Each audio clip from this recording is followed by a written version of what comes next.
Hi, I'm Daniel Gold, and welcome to the Gold Standard Leadership Lab. By day, I'm a partner at a leading advisory firm where I draw upon my background as an attorney to help my clients succeed.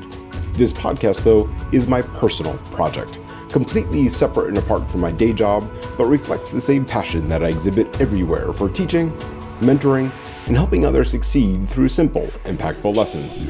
It is my hope that you'll walk away with practical takeaways to help you on your leadership journey. Thanks for being a part of this community and for joining me in the Leadership Lab. Let's get started.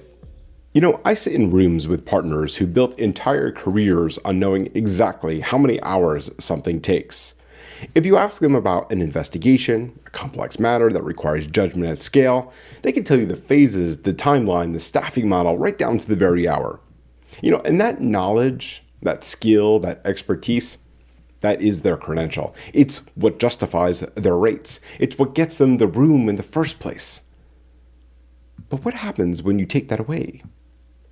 Technology today can now do some of the same work in a fraction of the time. At a level of polish that used to take a team days, weeks, maybe even months to produce. The hourly model that built their entire professional identity may start to collapse. And beneath the resistance to adopting technology beyond the talk of accuracy concerns, client trust, and risk management, I believe that there's something simpler at play. Because if the hours disappear, so does the thing they've spent decades becoming. If you strip away the time and materials or billable hours model for professional services teams across multiple industries, many very accomplished people may not know what to do next. And this is what I call the competence trap. And it's more dangerous than the confidence trap most leadership content talks about. Confidence is a feeling. Competence is a structure you built your entire professional life around. When that structure gets hollowed out by something faster and cheaper, you are at the risk of losing the credential that made the room open for you in the first place. The competence trap, though, existed long before generative artificial intelligence. It's the executive who spent 20 years becoming the person who always had the answer and can't tolerate a room where someone else's answer is better. It's the specialist who built a career on being the only one who understands a particular system and resists any change that would make that system understandable to everyone else.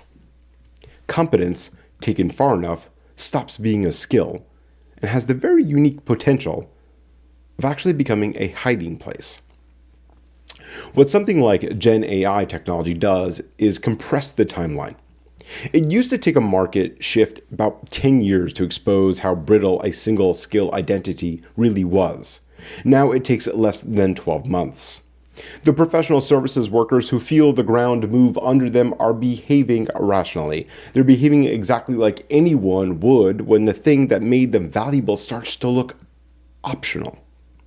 And so the inertia everyone in the industry keeps writing about isn't stubbornness, and it isn't resistance. I realized this problem years ago while building a practice from scratch. The people who fall into the competence trap aren't protecting quality. They're protecting the credential that made them feel like they had a right to be in the room.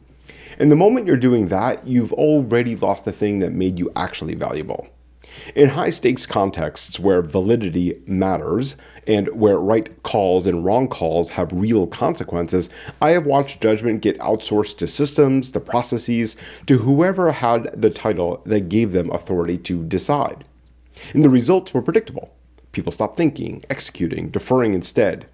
The moment the stakes rose higher than the system could handle, the entire structure begins to collapse. So recently, I developed a framework called Human as the Credo, and it emerged from that observation. The framework I built is on a single principle. You, as the human being, stay in the judgment seat. Know what the tool or the process is designed to do and what instructions shaped it.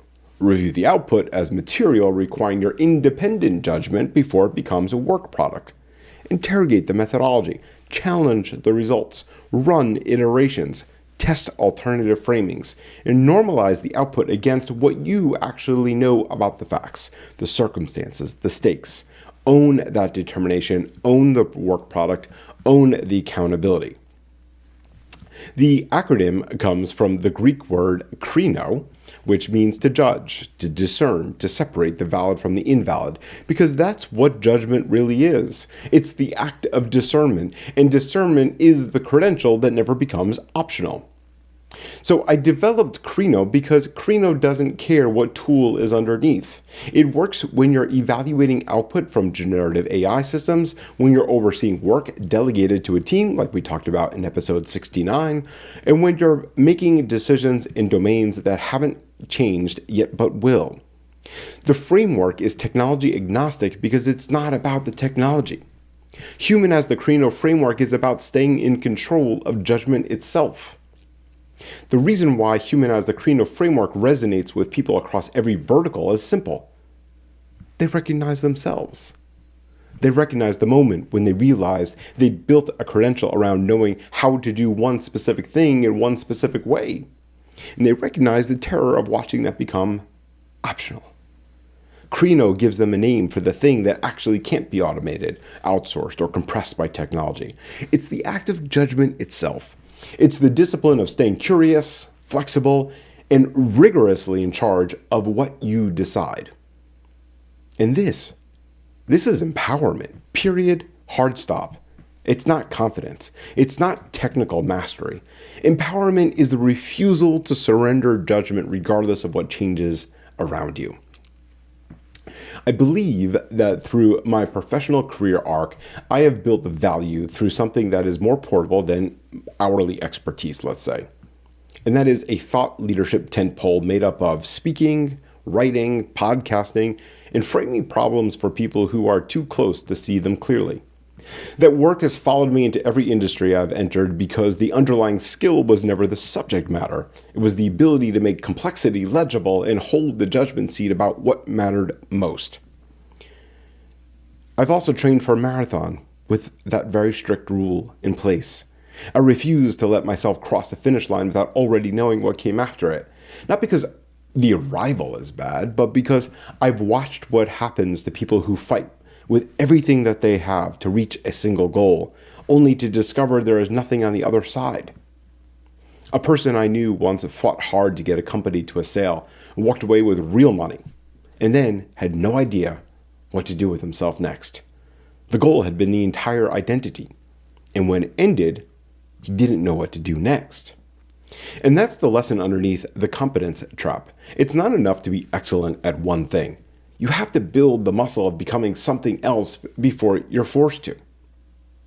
So if the thing that you are known for disappeared tomorrow, if the world simply stopped valuing the credential that got you into the room, what would you actually have left? I'm not talking about your title. I'm not talking about your rate.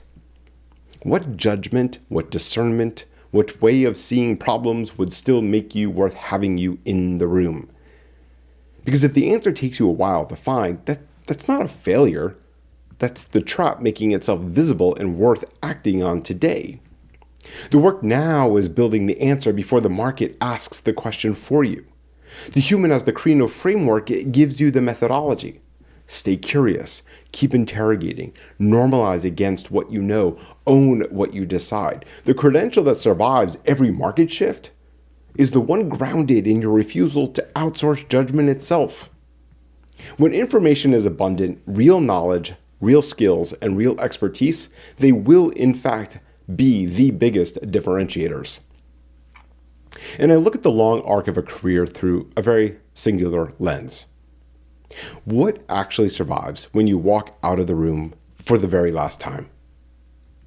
Nobody looks back at a life and praises someone for mastering a static skill and defending it for 40 years. The parts of a career that mattered are the moments you stayed in the judgment seat, became who the world needed you to be, and refused to let a system convince you that your job was just to execute. That's the version of yourself worth building. Everything else is just a temporary container for it.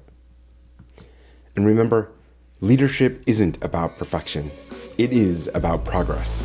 So take this lesson, put it into action, and continue setting the gold standard in your own life and at work. I'll see you all next time.